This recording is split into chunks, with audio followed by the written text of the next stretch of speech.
Vésuve. Il s'agit d'un poème d'inspiration plus surréaliste. Ensuite, Souvenirs d'août et Montreux, qui seront lus, sont de facture plus classique et sont un hymne à la nature.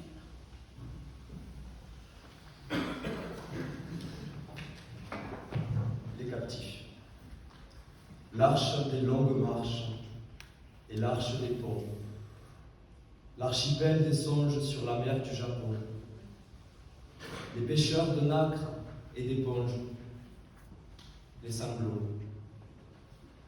Hélas, combien de siècles mornes pour atteindre la borne lumineuse du temps et que s'ouvre le cercle sidéral des coquelicots dans un champ de blé.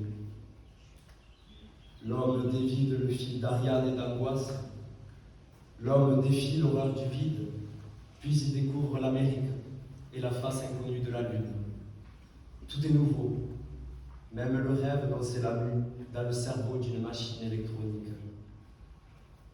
Et les dormeurs au creux du lit reposent paisiblement dans la rose épanouie de leur soif accomplie, l'absence de tourment. On a changé les draps de neige, pressé le raisin des vendanges, et les hôtels ont des fenêtres constellées d'un vol de mésanges pastel. C'était hier, l'ivresse, les foules en prière, les paroles hiératiques, les froids de vivre romantiques et les chemins de fer. Il y eut le baiser des Incas sur la carlingue d'oiseaux foudroyés. Le pilote a péri. À l'heure de l'appareillage, nous boirons dans les cieux l'alcool même des dieux. L'aéropostale des planètes. Qu'en pense le poète Saint-Exupéry? Les temps ne sont plus les mêmes nos poèmes. J'affirme que l'amour possède un plus grand pouvoir d'envoûtement, et je me trompe seulement de quelques années, j'anticipe sur le futur.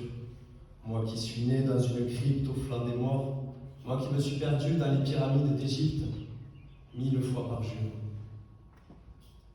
Les étoiles nous sont tellement proches désormais, comme un autobus qui passe dans la rue, toutes vitrines allumées, comme un monologue à voix basse dans l'automne, avec soi-même et l'univers.